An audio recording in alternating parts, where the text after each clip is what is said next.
6 to 10 degrees. And now you're up to date on News Talk. Eamon, thank you very, very much. You are listening to the Hard Shoulder. Kieran Cuddihy with you until 7 o'clock this evening. On the show today, Diageo have announced the price of a pint of plain set to increase again. We're going to talk about that a little bit.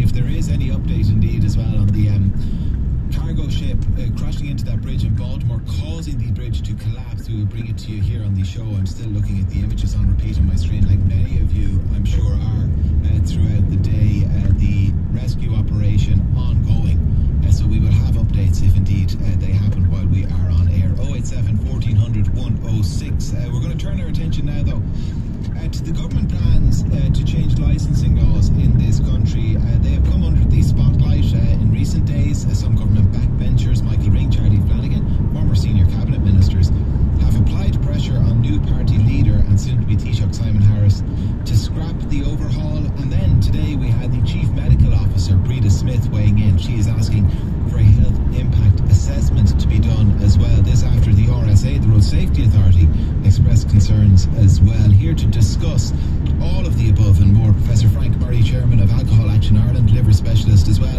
and Jackie Conboy is co-founder of the Music and Entertainment Association of Ireland. Gentlemen, you're both very, very welcome. Before we speak to either of you, let's have a little listen to the people on the streets of Dublin speaking to Josh Crosby about what they think of plans to change these laws. I mean, 6 a.m. seems a bit extreme, doesn't it? You'd be worried about, like, will it just lead to people drinking too much? But I suppose, like, that's why we have licensing laws, that it's adults only, and we need to trust people to manage themselves. Which I can imagine it'll lead to a lot of hangovers that are more severe than they would be otherwise. Dance and house music and stuff that goes on. So we need that, and we've been calling for this for a long time. And why now? Why is it a case that we have a new Taoiseach coming on board, and now suddenly we have all this, we need to do this and we need to look at that? Why wasn't this done 2-3 years ago? Yeah, and like, that's a very good question. I guess maybe it's separate from whether or why it needs to happen, kind of when it should have happened. What from kind of people you represent, kind of music and entertainment industry in this country, people who make their living into the night, you know, kind of on stages, as it were, in pubs or clubs or in venues, why do they want a change? Again, it's about choice, and there's always been a problem where people would say, once the pubs close, everyone is out on the streets, and that's when the problems start.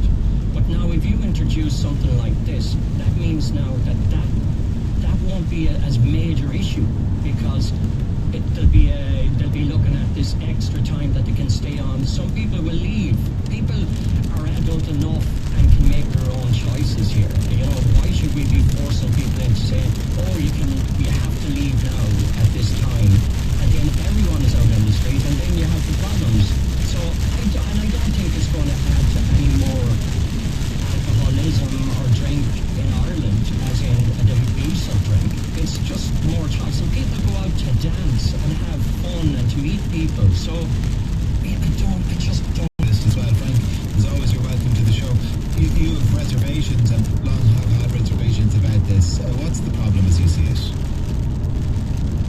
Well, the problem is the worldwide evidence that the longer you have licensed premises opening, selling alcohol, the greater the amount of alcohol that's sold and the greater amount of alcohol harms, and that's to the individual, to their family, road accidents, crime, pressure on the emergency departments, and there's a consistent body of evidence internationally in relation to that.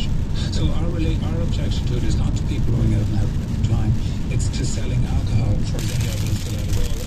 And you know, I'd like to just say to it, I don't feel, I hear what Jeffrey's saying, and I understand what he's saying about what he's trying to do in terms of entertainment and music. I do understand that. But the data and the facts are very clear. They make a very strong argument that alcohol harms increased when we increased the duration of sale. And take your business further. This Easter, the children of Palestine should be colouring eggs, looking forward to a feast of traditional dishes and